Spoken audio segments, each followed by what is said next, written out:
All right, good evening, everybody. Welcome to the Alpha Warrior Show. I am your host, Alpha. Before we get this party kicking, let's go ahead and you guys can on YouTube and Twitch, give me a 5x5 or a thumbs up just so I can make sure the audio is good. Check Rumble right here at the house and looks like that's all fine and working. Just want to make sure you guys on YouTube don't miss out on anything. And I don't have my mute button on, so we should be operating fine. So, there's a little bit of a delay, and as soon as we get those first couple thumbs up and 5x5s, we'll roll. All right, there we go. Looks Twitch is good to go. YouTube's good to go. All right, outstanding, guys. Episode 18. Before I introduce my guest tonight, want to go ahead and give a little bit of some big news that's happening with the show and the network. So, in the coming weeks, actually, let's address this weekend first, since that's the first thing that's coming. We got authorization from the Reawaken America tour to broadcast and stream their show that's taking place in Arizona. So that's right. You tune in right here to the Alpha Warrior Show, and we will be streaming that conference. So you guys will get to hear people speaking like Charlie Kirk, Eric Trump, Mike Lindell, General Flynn, all the big names, the who's who that we all follow on social media and such. In addition to that, next week we'll be having Stu Peters, or correction, I'm getting ahead of myself on an email. Next week we will be having Clay Clark as a guest, and then we'll be having Karen Kingston's coming, Dr. Zelenko's coming, and some other big names. We're also going to be doing part 2 with Megan Walsh and the real Penny Shepard. So as far as the lineup, that's kind of what it's looking like for the next few weeks. So I hope you guys are excited about that. The other thing, just to make sure everybody understands the new shows, the days, and the times. I know there's a little confusion there on social media. So Monday nights at 7 p.m. Pacific, 10 Eastern is Remedy Road. You guys enjoyed that show yesterday with Nurse Apothecaro and Nurse Psych Diva. They did outstanding. I look forward to what they got coming up next week. On Tuesdays, you're right here with me, the Alpha Warrior Show.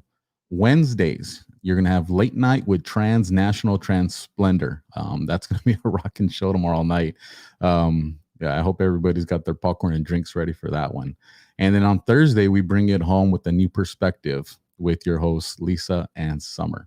And that's going to be at 9 Eastern and 6 Pacific. And I'm sorry, with the trans show, that's also going to be 7 Pacific, 10 Eastern. So that takes care of the show, so you guys understand the times and the dates of when that's all taking place. Now, some other really cool news. Myself, the Alpha Warrior Show, and Pirate Radio, 2 hard-hitting guys with James R. and myself are in the works, and it looks like this is going to take place. We are going to need your guys' help. I know James announced it today. when he did his daytime bit, and I'm sure he'll bring it up again this weekend. But mid-March, we're going to be teaming up together to bring you guys a co-op show with the Alpha Warrior Show and Pirate Radio at one of these big conferences, and we will be doing co-hosting interviews with some of the big news, asking the hard questions that people don't want to really do when they're playing softball. But we know the information you guys want. We're real people just like you guys. We want to hear the actual tangible stuff of what's going on, and not the, just make me feel good, give me some tweets and likes. We're going to do our best to get you guys that info. That'll be taking place mid-March. Look to us on both shows to give you guys information. It's not going to be cheap to get James from Hawaii over here to the West Coast. So all the help we can get from you guys is definitely going to help. So stay tuned to that. Now for tonight is definitely the show that the big airlines do not want you to hear. We have two phenomenal guests tonight that are going to come on. We have the co-founder from U.S. Freedom Flyers with Josh Yoder, and he's going to tell us about what they're doing, the mission, and who they're fighting for. And in addition to that, we have another guest, with Cody Flint, and he's going to share a heartfelt story, you guys. And it's going to hit home because it could happen to any of us, and it has happened to some of our loved ones and some of our friends. So I hope you guys are ready to hear that story, because from what I've heard from it so far, it's tragic, and the implications that it has are probably even more tragic. So without any further ado, let me bring on my two guests, Josh and Cody. Hi, how are you? I'm doing great. Can you hear me, Josh? It looks like your mic's on mute. I can, yes. Sorry about that. All right. Me on. Now, no worries. Trust me, I'm notorious for it. My viewers are always like, come on, Alpha, there's 20 to 30 seconds that, we need to learn how to lip read with the way you run stuff. So we'll start off with you, Josh, first, and just kind of introduce us, tell us a little bit about yourself, your background, what the U.S. Freedom Flyers represents, and then we'll get into some questions. And during that time, Cody, if something pops up that you want to make sure Josh doesn't miss, or ask Josh about it, feel free to jump in with that. And then after we get from Josh, we'll move into your story. They're both very important. I just want to make sure we cover everything. And, the camera and the audio is yours, gentlemen. So Josh, tell us about yourself and the U.S. Freedom Flyers. Sure. I'm a major or a pilot for a major U.S. airline here in the United States. And as everyone's aware, there was a federal mandate that came down mandating that we all get vaccinated or lose our jobs. So it was actually probably about a month prior to a federal mandate. I was talking to a friend, and we didn't have a mandate at the time, but we saw that it was coming. We were watching what was happening in politics, and decided at that time we'd probably better go ahead and get ready so that we're prepared to fight when the federal mandate did come. Ultimately, what happened is airline pilots started standing up, not just pilots, but it was crew members all across the industry. And then it went outside of the airlines very quickly. We have now encompassed most of transportation. We have trucking, sea shipping, rail companies. All of us are standing together. And more importantly than that, we got the passengers involved. And that's what's made the biggest difference, is the passengers standing with us against the mandates. And just on November 22nd, we filed a lawsuit against the Biden administration against the federal mandate. And we expect to hear from them no later than January 23rd. Now, with the mandate that they're putting on you guys, is that for?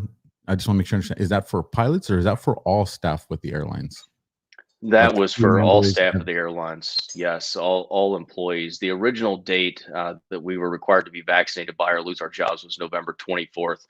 And because of us standing up and refusing to take it and making a lot of noise, they actually moved that date to January 4th. They knew that if they maintained the November 24th date, that their holiday travel was going to completely fall apart.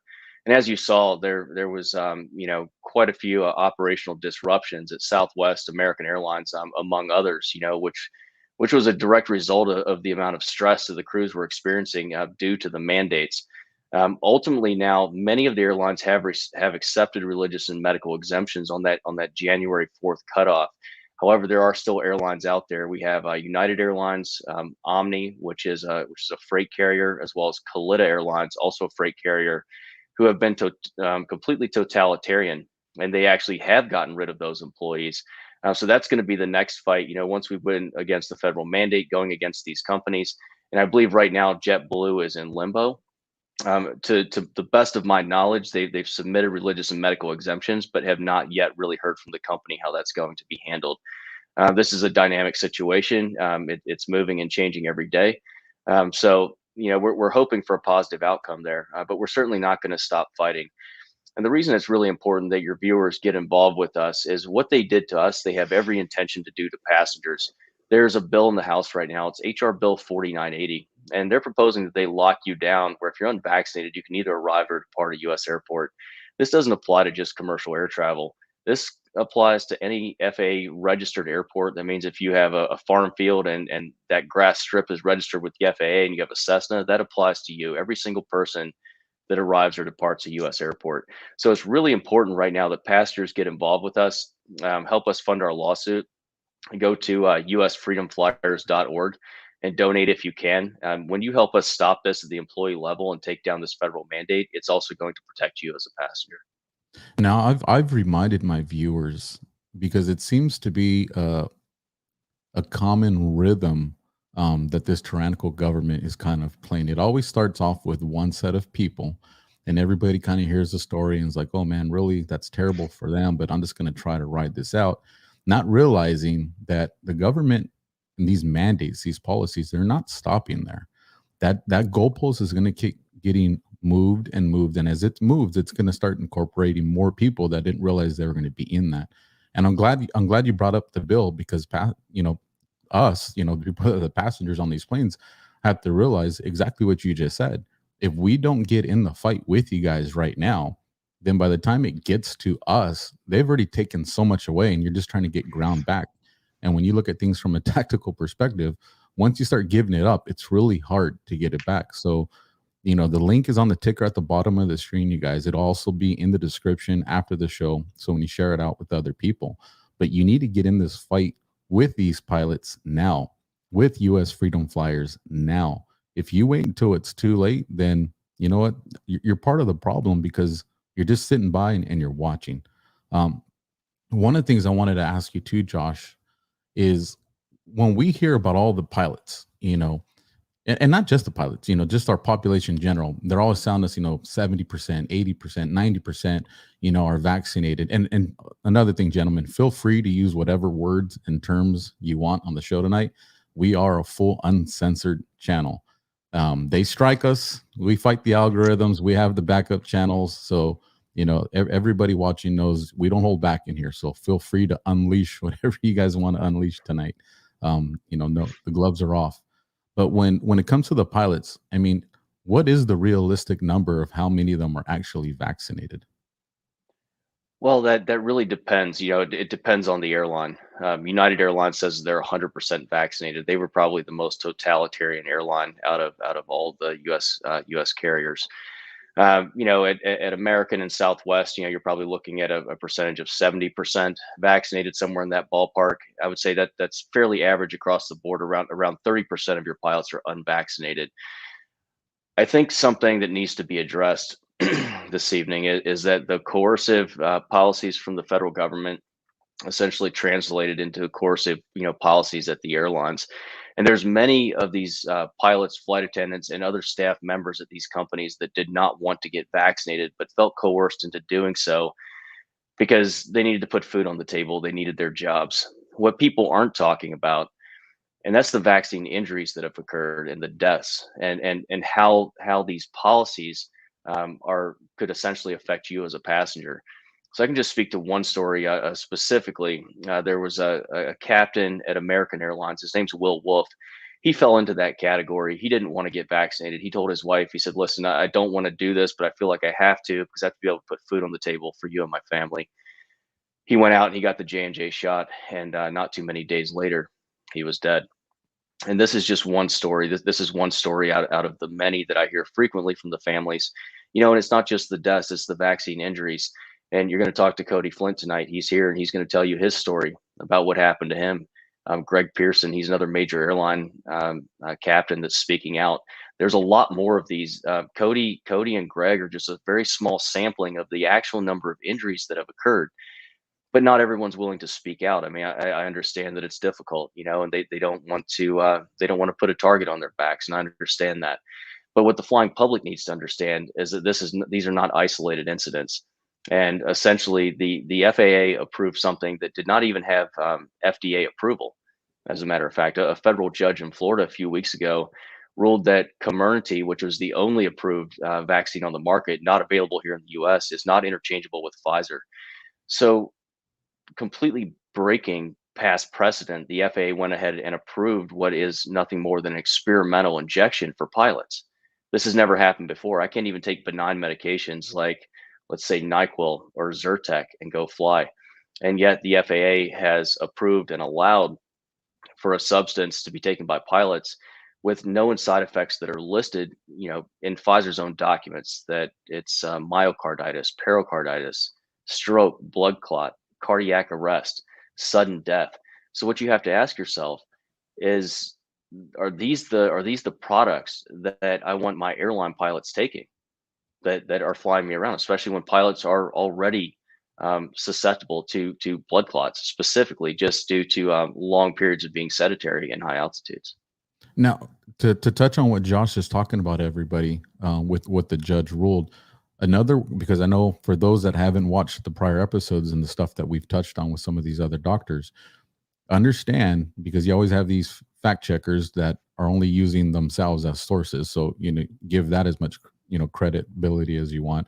But if you go to Pfizer's website and you go to Pfizer's fact sheet, and you go and you scroll down to the bottom of, I believe it's page 3 or page 4, where they have the smallest font in the world with the little asterisk next to it, you're going to see there, and forgive me because I always say the name wrong, but you're going to see that legally Comirnaty and BioNTech are not the same. Now, we've been in contact with people in spaces, different scientists, different people that have studied the composition of these things, and what they explained to us on that is, and like I said, this is what one scientist said, but do your own due diligence and research this stuff. But it's because of the manufacturing process. Now, when I first heard that, I was like, okay, they're giving an excuse to try to say why they're legally different. But then he went on to explain that because they are manufactured different, that's one of the reasons that they're legally not the same. And he said, in addition to that, you cannot tell what type of differences or outcomes or how it's going to affect the vaccination when they are manufactured differently. On top of that, when you look at all these companies, including our government, including the government in Australia, they have bought so many of these vaccinations in advance and have stockpiles.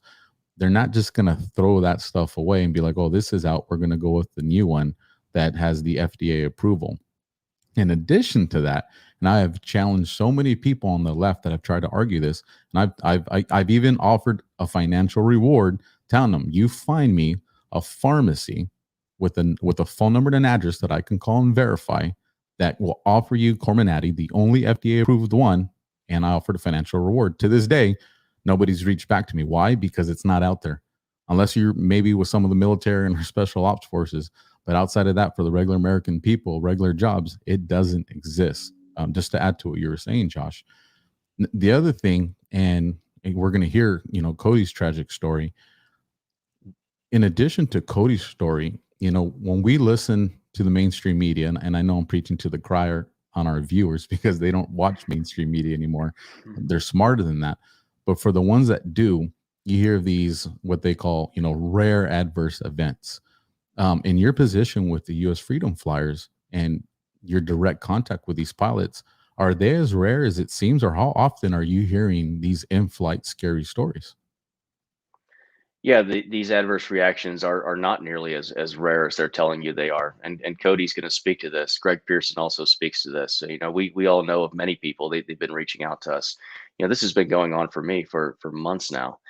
Flight attendants. I've received, so many stories from flight attendants. I know several who have died. I know of paralysis, strokes, blood clotting. Just actually 2 days ago, another flight attendant reached out to me. She had gotten her second Pfizer shot here a few weeks ago. She had a stroke, ended up in the hospital. So when they tell you that it's rare, they're lying to you, first of all. And another point that I would like to make is these airlines, these airlines and the federal government, when they mandated this, they directly violated the Nuremberg Code by mandating a medical product that's completely unapproved. I mean, this is very clear when you go back and read Nuremberg, and it says that the informed consent of the human subject is absolutely essential. We didn't get any of that. I know a lot of people that have gotten this shot. They were not informed. Cody will tell you. He was not informed on what could happen to him by taking this experimental drug. And so this is something that the CEOs, the companies, and the federal government, they should actually be very concerned about. They should have been concerned about it before they mandated the drug. But when you read Nuremberg, you'll understand that the penalties for violation of that code are severe, up to and including death. Now, with this, when we hear of these different workforces and the unions, we typically think that the unions are there to protect the workers. In this situation, from all the media and articles that I've been reading, it seems like the union is against you guys, making it harder for you guys. Am I accurate in what I've been researching and studying? And if I am accurate, what's the story behind that? I know it has a lot to do with probably opinion or stipulation, but is the union being financially compensated? Why are they giving you guys such a hard time instead of fighting for you guys? That is completely accurate, and you ask very valid questions as to why they're not representing all members. They actually have a duty to fair representation to represent all members, regardless of their own personal opinions, and they have not done that in this case. As a matter of fact, the unions have been pushing for full vaccination at the airlines. They also are complicit when it comes to Nuremberg. I can show you plenty of union documents that have been sent to me from various different airlines where the unions are telling their members, Pfizer's an approved drug. You need to go out and get it. You're eventually gonna have to get it anyway, so just go do it now. First of all, they were putting out blatantly false information, as we know now from the federal case in Florida, and two, they were also agreeing with the company in the mandate, which also makes them complicit under Nuremberg. And these people need to be held responsible. I mean, this could take years, but I do believe that we're going to see the day that these individuals will be held responsible for the crimes they've committed. Now, with the complaint that you guys have filed, where are you guys at in that? And if you guys get what you want from that, how is it going to change things for you guys? So where we're at right now is we filed the case on November 22nd, and the federal government has 60 days to respond to that complaint, which would put us at no later than January 23rd. So in the meantime, they've basically been radio silent on the issue, but they will have to respond by that date. And we'll certainly keep you updated as we move forward. If we can get rid of the federal mandate on the federal contractor level, these companies that have mandated this jab for their employees, they will have no leg to stand on anymore, because many of them said, hey, we're doing this because of the federal contracts that we hold, which is not entirely true. I mean, there are some companies that I believe that to be the case. And then there are other companies that did it on their own. I believe that they did it, of their own free will. So we'll see how it comes out. I do know that we have a very strong constitutional argument. And I don't believe that as long as we have a judge who's not been corrupted, who is reading and following the U.S. Constitution, there's no possible way that a federal mandate stays in place. Now, I have a few more questions for you, Josh, but I want to ask them after we hear Cody's story, because it'll play into those questions. But before we get to them, just real quick, what was it that kind of set you off, that you were like, you know what, enough? Like, no one's fighting. I'm going to fight. Or did someone ask you to fight? How did the whole U.S. Freedom Flyers even come to be? Well, I've spent many years overseas, and both in the military and in the defense industry, as well as in Africa. I've seen tyranny. I've seen what that looks like. It's something I've been fighting for a long time, and I'm very strongly against. And as I was watching what was happening in my own country, it really bothered me. And it was after United Airlines came out with a company mandate prior to the federal mandate. I started looking around, specifically then for a group to get behind, someone who was fighting back. And what I realized is there was no one that was organizing, especially my industry, preparing for what was going to come out of the federal government. There were people talking about going after the companies, but that's ineffective. It's ineffective to go after the company when you have the federal government that is essentially mandating this. So that was the inception of U.S. Freedom Flyers. Was first realizing that no one else was doing it, hoping that someone would, realizing that no one was, and that's when I realized that I had to do something. And the reason I ask you that question, first, God bless you for having the courage and for carrying that military oath with you into doing this. But one of the reasons I wanted to ask you that question as well is because there's people that are going to watch this, whether they work, as a maintenance worker at a hospital, or maybe, a mechanic at a bus depot, or a nurse or a doctor. There's people that are going to watch this that are sitting by at their work, realizing exactly what you realize. No one's fighting for me. No one's fighting for us. And I want them to understand that when you take that initiative to be that person, then you can be Josh in your area of line of work. You can be that difference. And you'll have people like Josh, I'm sure, that if you need the help on where do you get started and how, these people, these patriots are going to help you. So thank you for that, Josh. With Cody, and like I said, I have some questions, but I want to get to Cody's story before I get to those. Cody, tell us a little. Well, first, welcome to the show, brother. Thank you for coming. Tell us a little bit about yourself, your experience flying, and then, tell us your story. Yeah, thank you for having me. My name's Cody Flint from Mississippi. I'm 34 years old. On February 1st, well, back up. I'm an agricultural pilot, so I'm a little different than Josh.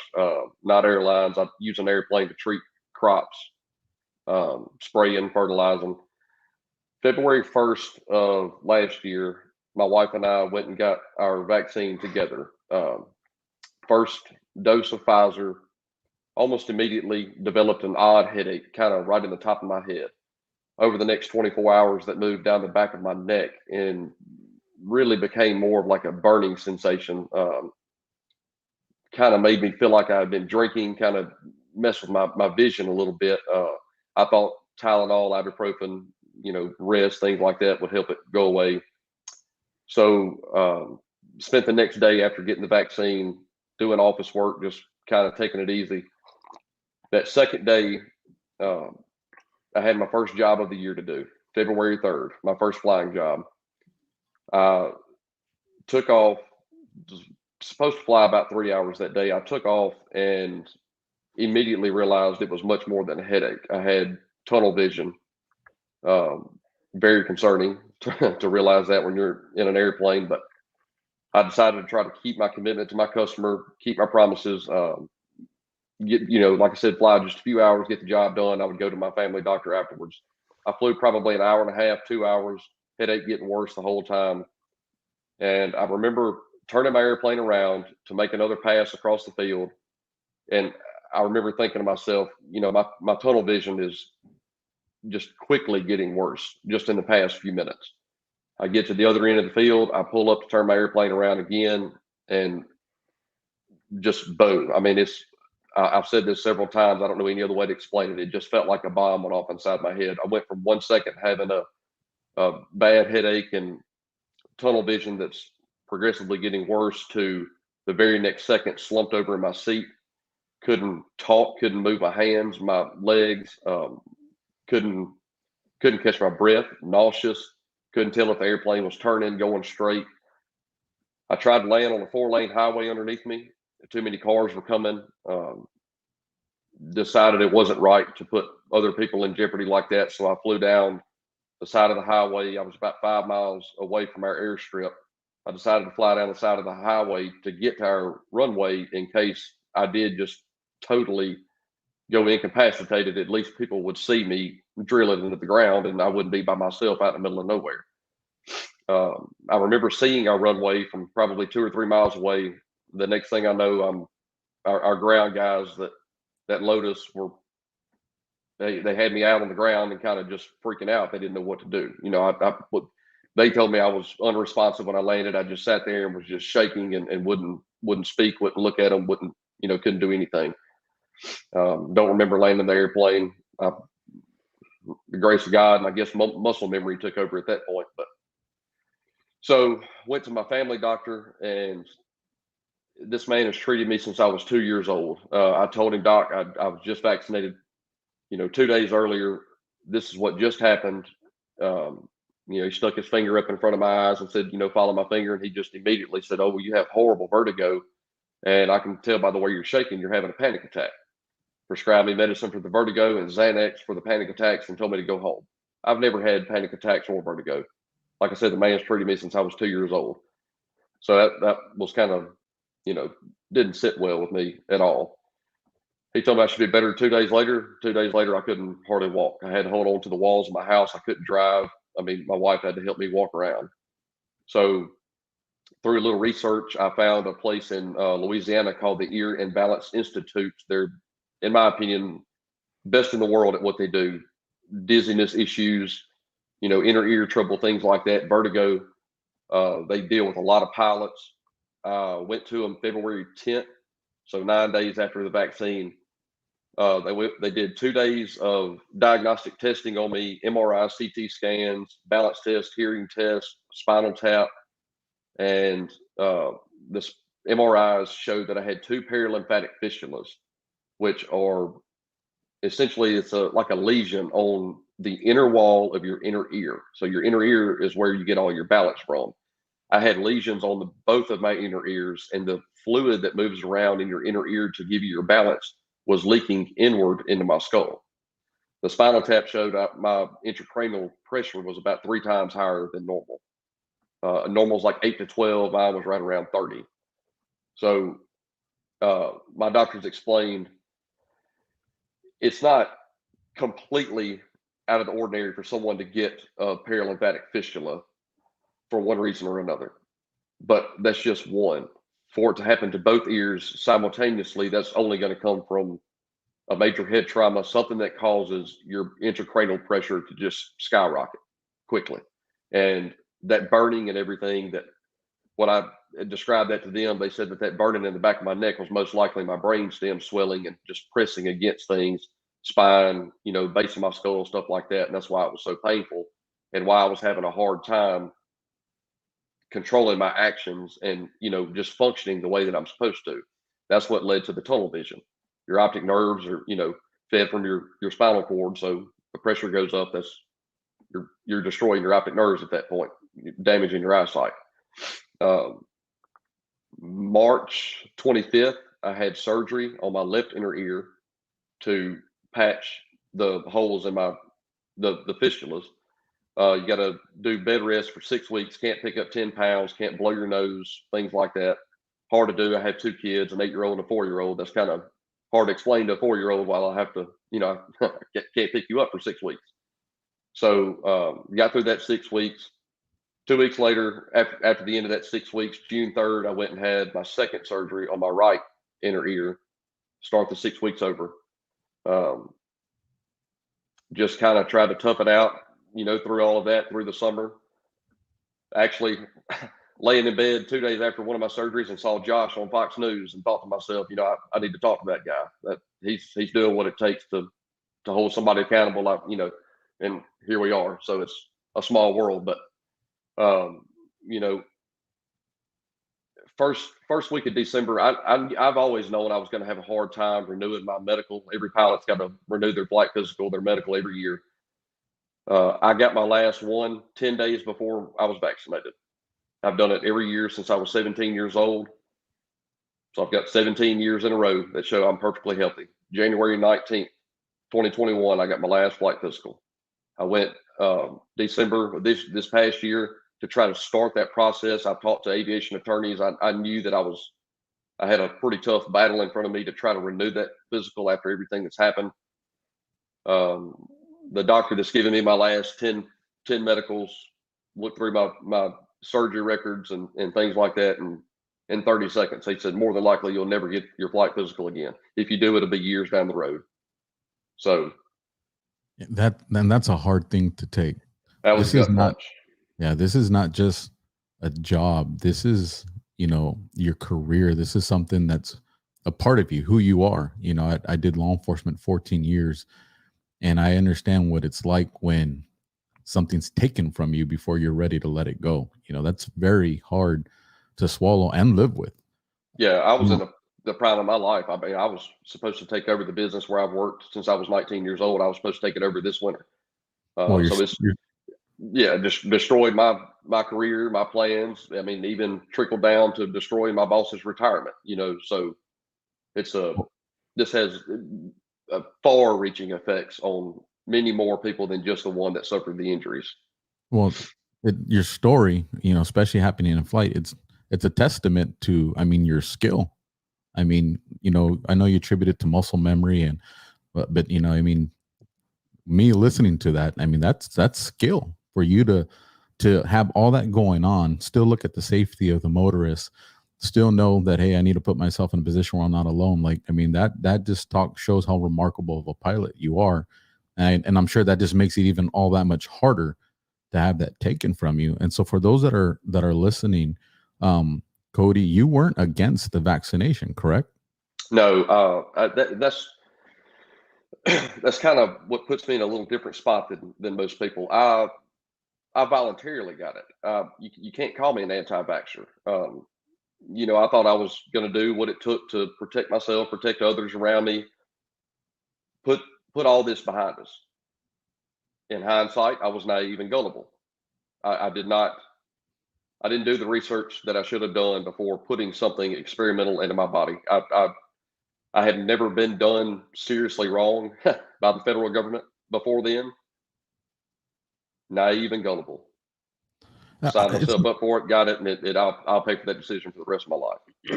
You know, it's not just that, Cody, because we all know a lot of people that even at this point know all the information, know all the tragic adverse events, but literally when your employer is holding your income hostage against you and you're looking at your 4-year-old and your 8-year-old, you know, or your newborn or someone that has to take care of their mother, you're kind of put in a position of, even though I know this is bad for me, I just have to take this burden for my family. It's literally holding people hostage. You know, I try to push the message to tell people, even if you have to go and find a job that you don't like, you know, do whatever you have to do not to take this poison inoculation into your body. And that's why it's important for people like you to be brave and share your stories. So when all this happened, this was just the first dose or the second dose? The first dose. The first. And just to piggyback off what you said, the signs are there. They're always there. If you're looking hard enough, you'll find them. You know, December 10th, 2020, FDA gave Pfizer the green light to give their vaccine to the American public. December 10th, 2020. 48 hours later, FAA, they came out and said, we encourage all Americans, including U.S. pilots, to get vaccinated. 48 hours later.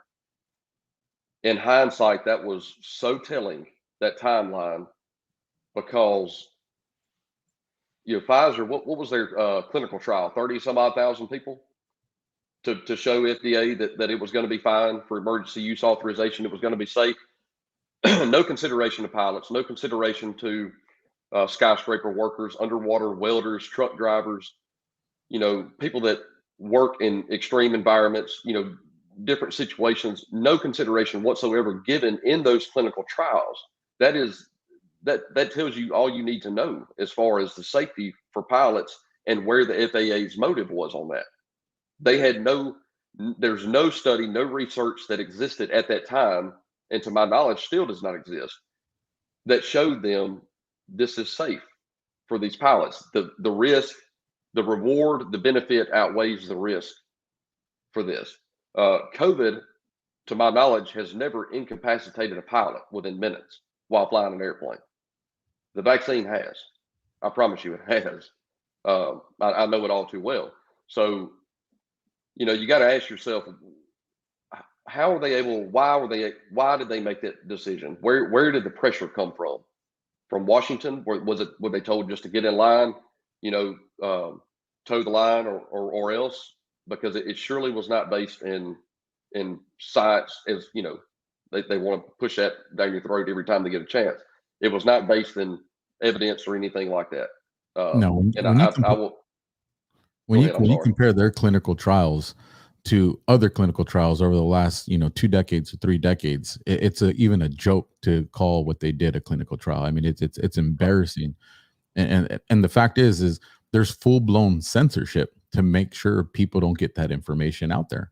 You know, like the show we do tonight. You know, we have to do certain things to fight these algorithms because people don't want to hear what, you know, men like you and Josh have to say. Now, and for people that are listening that are like, you know, well, I'm just going to avoid flying. Let me remind everybody these are not the only operators in this type of situation. You have train operators, you have people driving big rigs on the freeway, you have people driving school buses with your children on it. Your family's on the freeway. There's a lot of people. You have police officers. Let me tell you, I've been in pursuits 80, 90, 100, 115 miles an hour. Imagine these people having the experience that Cody had during one of their high risk things while they're driving, or a truck driver, in a storm.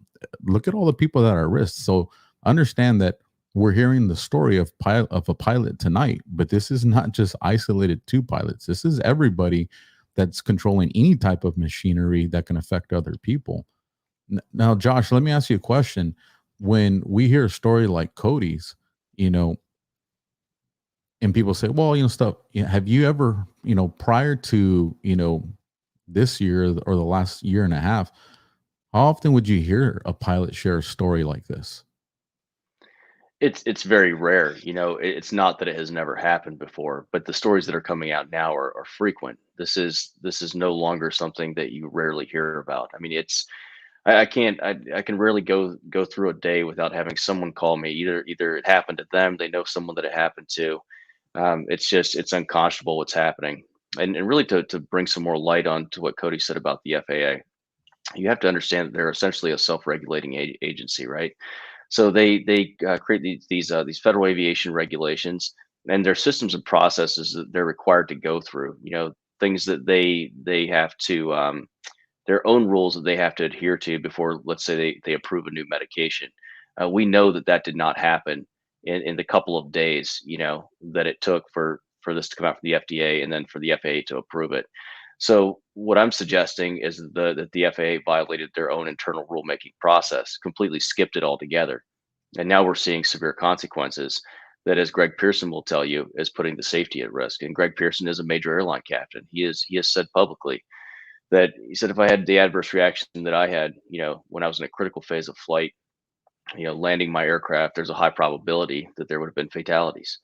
So this is a very real concern, and just not flying anymore doesn't necessarily solve your problem. You have to think about the thousands of aircraft that are in the air every day, or your friends and family, whoever. And what the FAA, I believe, is counting on is something called pilot redundancy. We have two pilots, right? So if we're flying along a cruise, one pilot goes down, has a blood clot, a stroke, whatever it may be.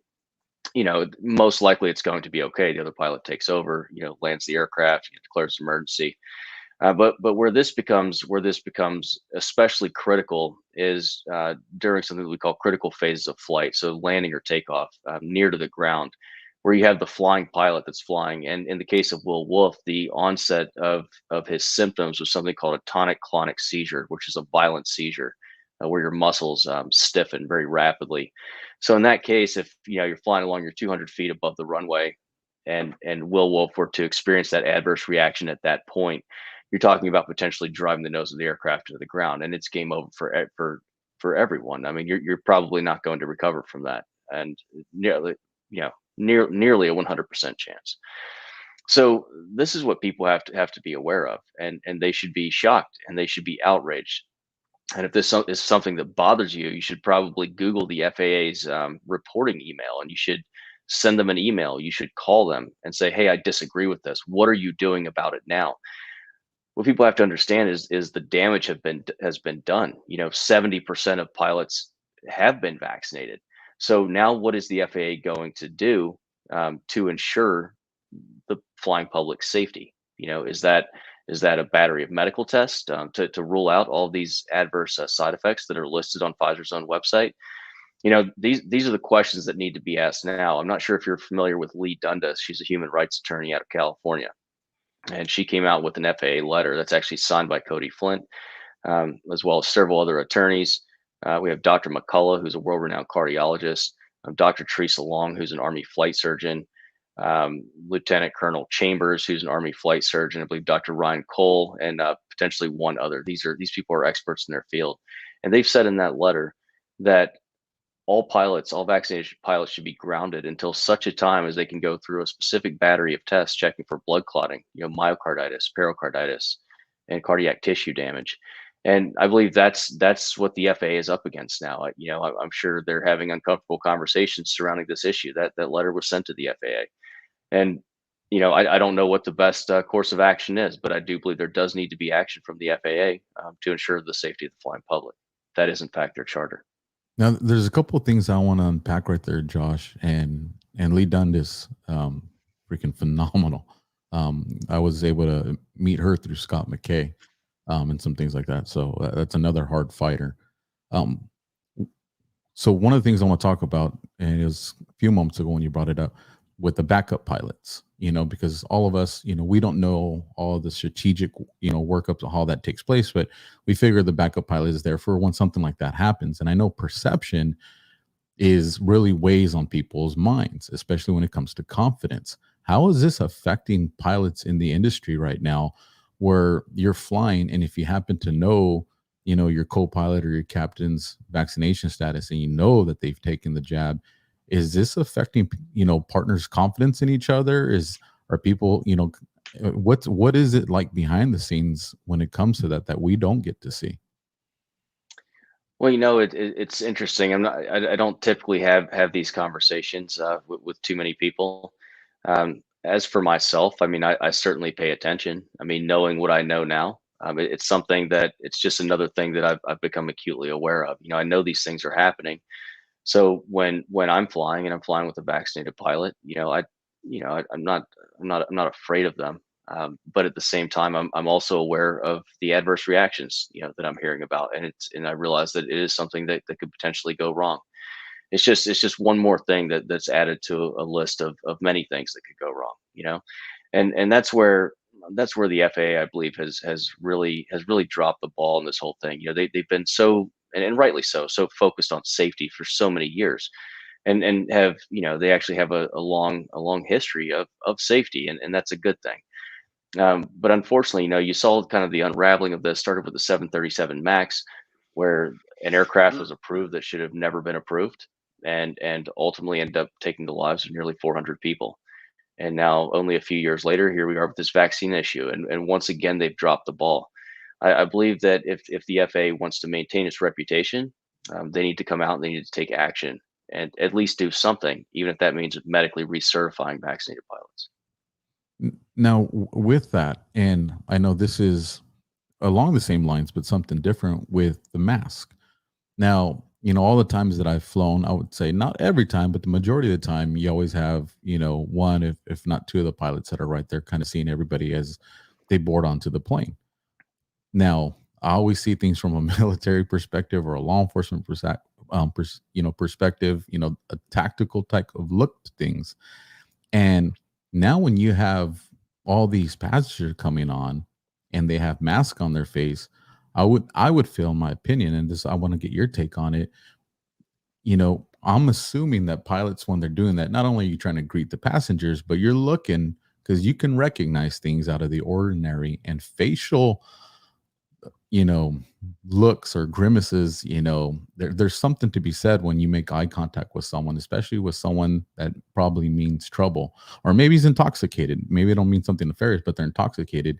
And when you have people's, face, 2/3 of it's covered with the mask, it kind of takes away your ability to see that.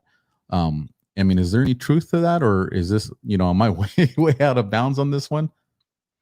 You're not way out of bounds on it. Pilots, typically when you're boarding the aircraft, we're sitting up in the flight deck, so we wouldn't really be noticing that anyway. However, there are the flight attendants back there, and I can tell you there have been countless cases. I mean, you've even seen them in the media. And I hear from flight attendants that I work with as well. It is more difficult to tell when a passenger is going to be a troublemaker or they are specifically intoxicated. Something interesting that I don't really hear people talking about frequently is there are human trafficking, anti-human trafficking groups that are speaking up and saying this widespread mask wearing has become a massive issue, and that it's actually assisting human trafficking networks. And this is something people at the Reawaken America tour, there's people there that specifically deal with this. They raise this issue quite frequently. I do have no flight attendants at the airlines that are involved in these groups, helping to end human trafficking, and that's something that they have frequently commented to me on as well. I'm glad they're paying. I'm glad people are sharing that information. The other thing I wanted to ask you, with having all those doctors that are doing that research and working on things, are they finding, is it something with the altitude, the elevation that's creating these adverse events, or are these pilots kind of experiencing this when they're not flying as well, when they're on the ground? Because I've heard a lot of people saying, well, because, and like I said, I'm not a scientist nor a doctor or an engineer, but because of the compression, that's some of the things that could be leading to these clots or the issues that people are having with the heart. Have they talked to you guys or explained that? Yes, absolutely. So it's both. This is obviously affecting pilots both in the air and on the ground. Pilots, just as a work group, we are already more susceptible to blood clotting issues, and this has to do with several factors. Primarily altitude. When we're up at cruise, we're typically at cabin pressures between 6 and 8,000 feet. This makes you more susceptible to thrombotic events. And then on top of that, you have to look at how sedentary we are for hours and hours at a time, which is also could be a precursor to blood clots. And then you amplify those two factors with a known side effect of blood clotting. From these shots. I mean, Johnson has been pulled from multiple countries due to blood clotting. Pfizer and Moderna write in their own paperwork. It says that that the blood clotting is a side effect. So what you're doing is rather than reducing your risk, you're actually amplifying your risk. And so these factors were not taken into account when the FAA approved this drug. Now, let me ask you this, Josh, and I know it's an opinion, so if you want to reserve and not answer, that's fine. You don't have to. But based off your experience and the information you're seeing and the information the doctors are giving you, would you say it's safe to say that we legitimately do have like a safety crisis on our hands right now? Or is it not a crisis right now, just something that we need to be concerned with? Where would you gauge it on the safety level?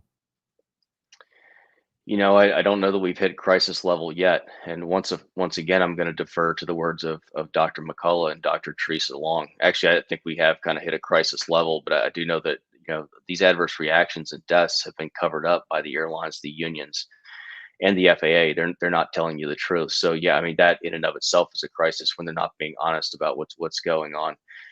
Dr. Teresa Long, she's an Army flight surgeon down at Fort Rucker, Alabama, and she filed an affidavit. She came out as a whistleblower, and the things that she has to say are just incredible. And the data that she's put out there, which is directly lines up to with what Cody Flint says, and Greg Pearson, and many of these other people coming forward.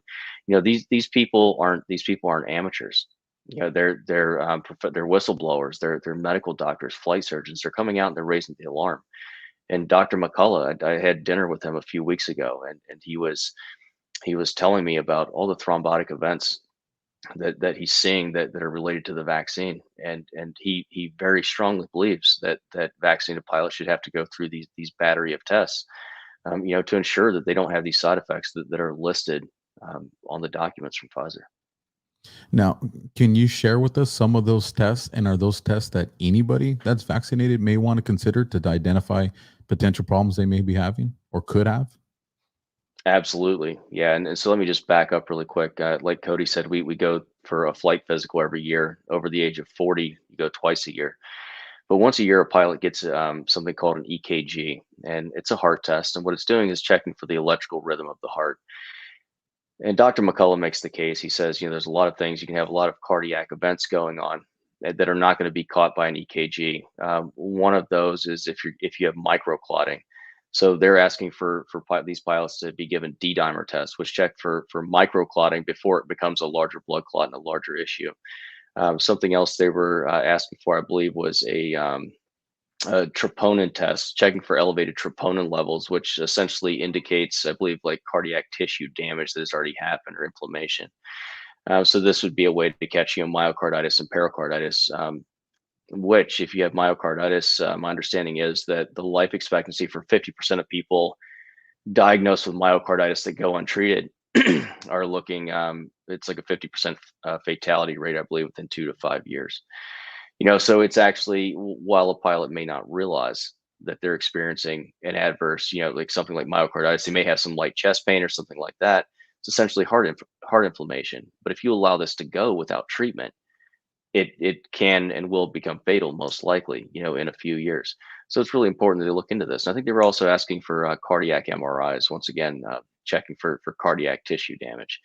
So, once again, I'm not a doctor, but this is a world-renowned cardiologist that's saying this, Army flight surgeons, and these are qualified individuals who are raising the alarm and saying we have a problem on our hands here. No, and I'm glad you shared that. So this way, people that have heard those tests before, the more people hear about doctors referring this type of test to go get checked, the more credibility it's going to give. And hopefully people, if they hear it enough times, they'll be like, maybe I should go get this test. Even if my insurance doesn't cover it, maybe I should spend, some of my money and figure out, what could be going on inside my body.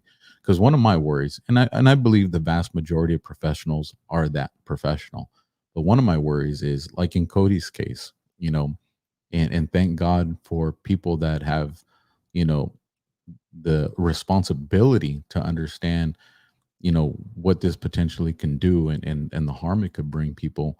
We rewind the clock all the way back to 2011, working law enforcement in a pursuit. I saw, my partner crash and he burned alive in front of me. And then ultimately about a year later, I suffered for the first time from PTSD. Now, thank God, the majority of those attacks happen at home. But once it happened, I think it was like the fourth or the fifth time, and I started to realize, hey, there's a medical problem. Something's wrong here. And I took it to my administration and say, hey, I need to go get this checked out because I don't know what's going on. And what if the next one happens and I'm not at home? What if I am behind a patrol car? What if one of my partners does need backup? I, like Cody, said, hey, I need to remove myself from the situation because I could put people at risk. My worry is for those ones that really need that job, really need that check, and try to ignore it or even hide it. What potential dangers are there? That's just a worry that I have. But And that's a very valid concern, because what you have to understand is pilots are de-incentivized to come forward with medical problems. Because look at Cody's case. He had a medical problem. For him, he couldn't ignore it. But let's say a pilot's having, it's not minor, but let's say minor chest pain. I've heard this terminology a few times over the past few months. Oh, I'm just having minor chest pain. Well, there is no chest pain that's minor. And so since we're de-incentivized, because if you come forward and you're diagnosed with myocarditis, you're most likely going to lose your medical, until such a time as you can get that under control. So people may think they have a mild symptom, not realizing there's a larger problem, and larger underlying condition that they need to get checked out. And this is actually something that I've heard from Dr. Teresa Long herself has personally told me, like, this is going on. I've spoken to several pilots who have experienced this and did go get checked out, and have now told me they're thankful that they did, because they found a much bigger issue. So the question that I would ask is, how many of them are not coming forward? Absolutely. Well, thank you, gentlemen, for everything you've shared with us tonight. Josh, I had the website streaming across the bottom. It's going to be in the description, but you want to go and tell everybody if there's any other websites or social media handles where people can find you or people can go to help support your cause? Yes, absolutely. Our website is usfreedomflyers.org, and that's flyers with a Y. Please, if you're a passenger and you're a concerned passenger, go sign up on the website. That way we can stay in touch with you and we can let you know what the latest and greatest is that's going on at the airlines and with this particular issue. And if you can donate to our legal case, we would really appreciate that as well. We're suing the Biden administration on behalf of all of the American people. And you help us stop this at our level, it also stops it for you. And just realize, what they've done to us, what they're doing to us, they have every intention to do to you. They're coming for you next. And I know Cody also has a Give, Send, Go, and I would like to put this out there. Cody has no income. He's lost his career. He has a young family to care for. If you go to givesendgo.com, I believe it is, and put in Cody Flint, I would personally appreciate it. I'm personally asking you to go support Cody and his family. It's your donations that allow him to stay in this fight and bring truth to you and let you know what's actually going on. And he's helping to shut down the lies that we're hearing from the federal government, the airlines, and the unions. And I want to also reiterate that you guys go and do this for Cody, whatever you can, even if you're like, I'm not really in a good financial situation right now, then you know what, downgrade on some of the grocery, labels, this next month, and throw $5, $10, $20, because when you multiply that by 100 people, 1,000 people, it makes a difference. Understand this man's heroic actions. He was in an airplane flying, saw himself, was over the freeway and said, you know what? No, this is too dangerous for everybody else. I'm going to parallel it. He didn't put himself first. I'm sure a paved freeway is a lot more appealing to a pilot than uneven terrain. And I'm not a pilot, but that's something I would assume. And this man decided that no, the safety of those people is still paramount. If that alone doesn't show you this man's character and courage, and then I don't know what it takes, you guys. So, please go and help him and help his family. And he's a patriot. Both these men are patriots. So, please listen to what they're saying. Cody, do you have anything to say before we wrap this up tonight? It's time. It's time to pay attention. I understand, like Josh said, pilots are, they're scared to come forward. They're scared to say they're having an issue for medical reasons, losing their medical.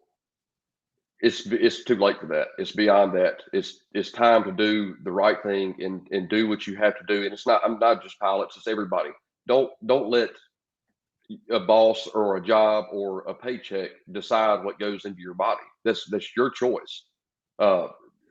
Soul search, make that decision based on what you think is best for you and your family. Now is the time to own it and make those decisions the right way.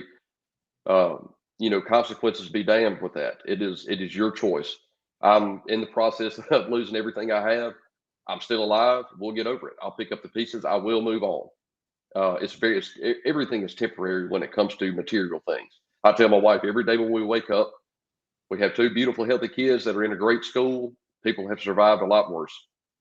It's time to make the stand and do the right thing at this point. And I want everybody just to think about that.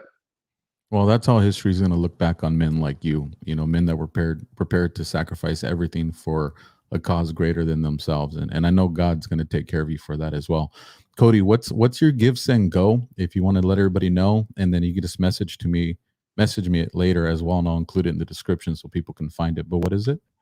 You can just go to givesendgo.com and type in my name. I think it's givesendgo.com/help Cody Flint. I think that's how it is in the top of the search bar. But you can just go there and just type in my name. And that does, other than feeding my family, it allows me to keep doing things like this. It allows me to have time to go to the rooftop and scream about this is not as rare as they want you to believe. And if you don't stand up like Josh in his industry is doing and listen to the people that are trying to educate you ahead of time, it can turn out really bad. I've always been healthy my whole life. I never had any underlying issues. I've never even had the flu. And this happened to me. If it can happen to me, it can happen to anybody. So, it's time to roll with it. It's time to do the right thing. No, absolutely. I'm also going to get you the contact information she goes by Nashville Angela, Josh, and she's done amazing work in tracking adverse reactions. I know on her Telegram, I think she's around 80,000 some followers. I know all the information you have, or when people, report these things to you, if they want to get in contact with her, she keeps a running list going that, people can go on Telegram and see the information, see the real life stories of what's going on. So I'll definitely get that information to you gentlemen as well. But thank you both for what you do. God bless you both and protect you guys. And please keep us updated. And if you ever need to get any information out, if there's ever an update to your story as well, Cody, please reach out and we'll bring you guys on as soon as possible. I will. Thank you so much. God bless you. All right. Thank you, Alpha. Appreciate it. No, absolutely. You guys have a good night. You too. You as well. See ya. There you guys have it.